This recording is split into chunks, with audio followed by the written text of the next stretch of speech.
آج تک آپ حضرات کے سامنے یہ قرآن مجید رکھا ہے، انتہائی معذرت کے ساتھ اگر ہم ہی میں سے کسی سے سوال کیا جائے کہ مجھے بتاؤ قرآن کے کتنی قسمیں ہیں، قرآن کتنے ہیں، آج تک ہم نے یہی سنا ہے، یہی سنتے چلے آ رہے ہیں کہ یہی ایک قرآن ہے، یہی ایک قرآن ہے۔ اور علماء سے پوچھتے ہیں، علماء بتاتے ہیں، علامہ ابن حجر ہیں، یہ دوسرے بڑے بڑے مؤرخ ہیں، وہ لکھتے ہیں کہ قرآن دو ہیں، قرآن دو ہیں۔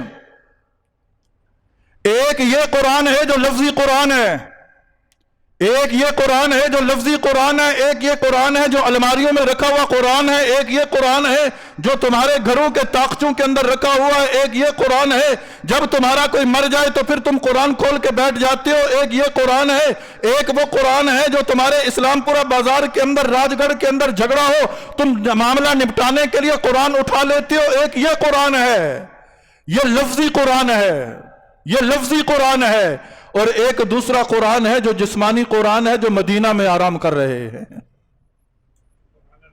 اس قرآن کو سمجھنے کے لیے، اس قرآن کو سمجھنے کے لیے ہمیں عملی قرآن کی طرف بھی جانا پڑے گا۔ کیا مطلب؟ بات میں انتہائی آسان طریقے سے سمجھانے کی کوشش کر رہا ہوں۔ اس قرآن کے اندر لکھا ہے وَأَقِيمُوا الصَّلَاةَ، نماز قائم کرو۔ اس قرآن کے اندر لکھا ہے وَآتُوا الزَّكَاةَ، زکوٰۃ ادا کرو۔ اس قرآن کے اندر لکھا ہے وَلِلَّهِ عَلَى النَّاسِ حِجُّ الْبَيْتِ مَنِ اسْتَطَاعَ إِلَيْهِ سَبِيلًا، حج کرو۔ اس قرآن کے اندر لکھا ہے جہاد کرو۔ اس قرآن کے اندر لکھا ہے اللہ کے راستے میں خرچ کرو۔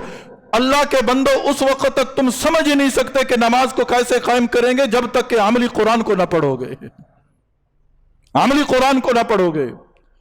ان دونوں قرآنوں پر ایمان رکھنا ہوگا، اس لیے نبی سے محبت کے دعوے دار کو اس قرآن کی طرف آنا پڑے گا۔